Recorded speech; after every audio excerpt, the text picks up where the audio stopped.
안녕하십니까, 박병욱입니다. 입춘도 지나고 설도 지났는데 아침 기온이 아침에 보니까 뭐 16도 마이너스 이렇게 표시가 되고 굉장히 춥습니다. 어, 여하튼 이건 뭐 굉장히 뭐 감기가 그 걸리면은 힘들다 그러니까 조심들 하셔가지고 좀 평안한 건강이라도 평안하게 지낼 수 있도록 했으면 좋겠습니다.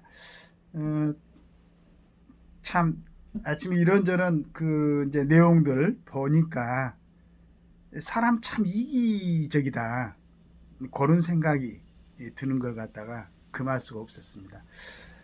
지금 신문에 보니까 대통령 계엄권 제한, 야권 법 개정안 62건 이게 이제 계엄 물길이 되나 이런 이제 내용으로 실려 있었습니다. 물론 이제 보기에 따라서 여러 가지 이번에 뭐 계엄으로 인해서 어떤 우리나라의 국가 이상도 추락되고 지금 서민들은 정말 어렵죠. 더구나 또 뭐 수십만 명이 모여가지고 데모하고 시끄럽고 어렵습니다. 어려운데 요런 생각 이제 거기에 보니까 우리 김경수 전 경남지사는 5일 MBC 라디오에 나와 제2의 윤석열, 제2의 내란을 없도록 만드는 개헌 정도는 차기 정부가 출범하기 전에 정치권이 해결해야 한다고 했습니다. 그러니까 다음 정부가 출발하기 전에 해결해야 하는 문제 분명히 있습니다. 그러니까 조기 대선이 필요한 게 아니죠. 우선 이건 우리 뭐 김경수 전 경남지사가 잡은 것 같은데 그렇다면은 국민들은 우선 지금 좀 정리하고 지나가야 되겠다 생각하는 게 많이 있죠. 물론 개헌도 지금 여러 가지 얘기가 있지만은 권력 구조상에서 5년 단기 단임으로 하는 대통령제가 이게 진짜 문제다. 이런 얘기가 꾸준하게 지금 얘기가 되고 있지 않습니까? 그러면은 국민의 그 대의기관에 나오는 국회에서 국회의원들이 개헌을 얘기할 때는 진짜 이번에 이런 사태가 일어난 건 과연 뭐였는가? 국회 입법 독재였는가? 또는 뭐 탄핵이었던가? 그렇지 않으면 대통령의 계엄이었던가? 좀 생각해 봐야 되는 거 아니겠습니까? 우선 그리고 그러기 전에 그 우리나라의 그 헌법학자들이라든가 형법학자들이라든가 이런 분들을 좀 모셔가지고 얘기를 들어봐야 되는 거 아니에요? 객관적으로.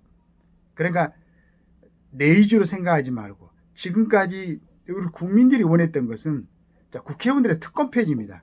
특히나 뭐 청문회라든가 국정조사라든가 요즘도 보니까 뭐 여러 군데서 지금 뭐 이렇게 국회의원들이 모여가지고 대정부 질문을 하고 증인들도 출석을 시켜가지고 얘기를 듣고 있던데 거기 와서 질의하는 내용 또 서로 주고가는 언어들 이게 과연 우리 자라난 세대들한테 보여줘도 될 만한 그런 모습들인가. 모든 것이 자기 위주로 생각하고 자기 당적으로 생각하고 개인들의 욕심으로 생각하고 물론 다 그렇지는 않습니다.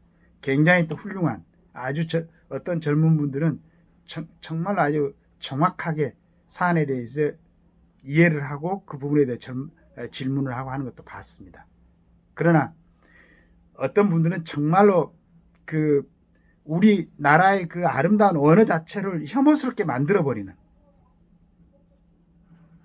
더구나 그것도 국회에서 국민들이 전부 다 보고 있는 데서 그러면은 인과관계라는 게 있지 않습니까? 지금 이제 헌법재판소에서 비상계엄에 대해서 이게 뭐 내란죄 근데 이상하게 지금 내란죄로 해가지고 탄핵소추 결의는 되는데 그걸 뺐단 말이에요. 이번에 뭐 어제 보니까 뭐 국무총리에 대해서도 그걸 뺀다고 그래. 그러면 그런 부분이 정리되고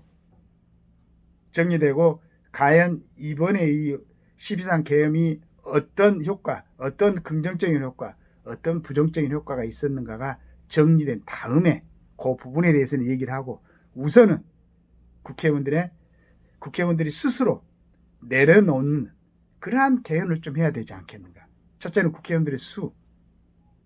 예전에 서로 정보 교류가 너무 이렇게 막히고 우리가 자녀들 우리도 군대가 있을 때 뭐 부모들이 편지 한 장으로 소식을 전하고 그랬지 멀리 떨어져 있으면 면회도 오지 못했죠. 그런 소통하는 것이 상당히 막혀 있을 때.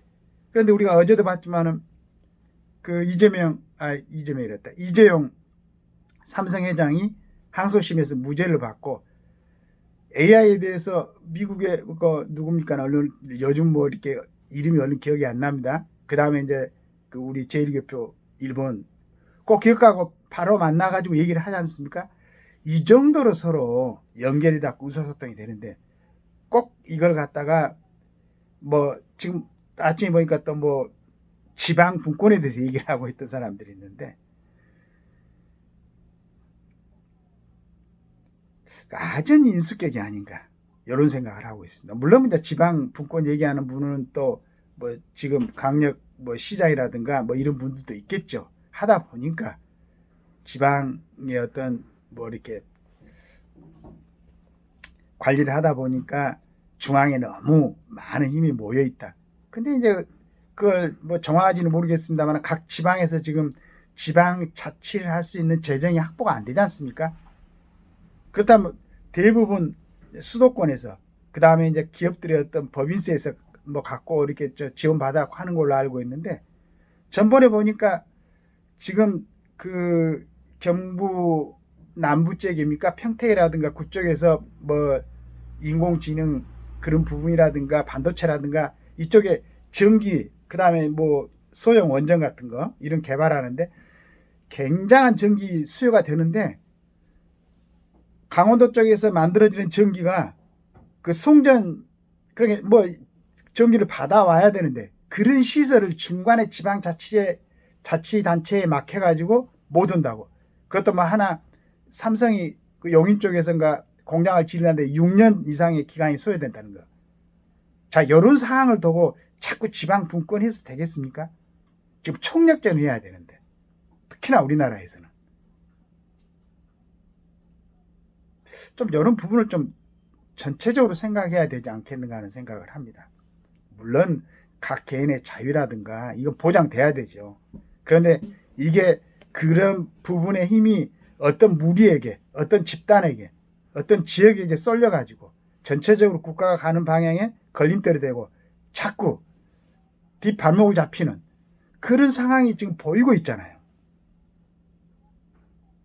근데 어떤 보니까 뭐 현행범도 계엄 해제 표결에 참석 가능하도록 이게 말이 됩니까?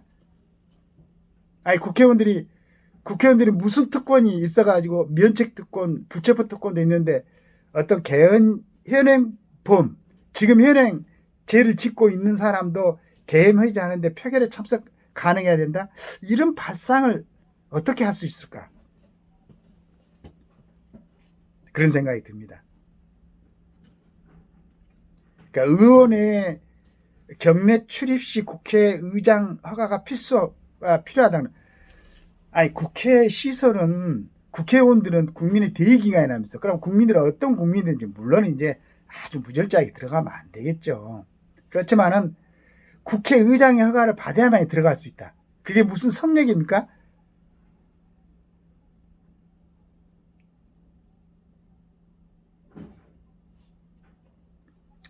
이러한 발상들이 아전 인수가 아닌가.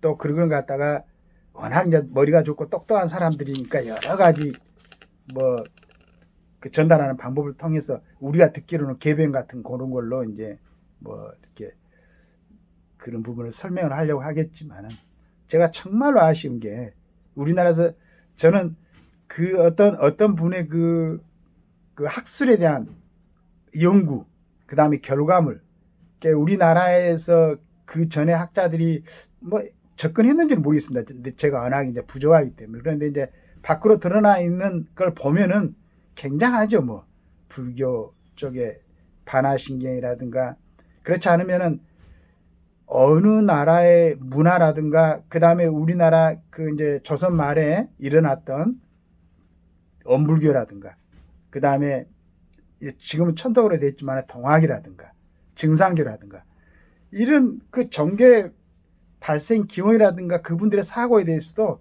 굉장히 노력을 해가지고 정리를 해놓은 분들이 있어요. 있는데 이분들이 자꾸 거기에 도취되어 있는지, 그렇지 않으면 지금은 조선 말이라고 생각하는지 자꾸 한쪽으로만 본단 말이에요.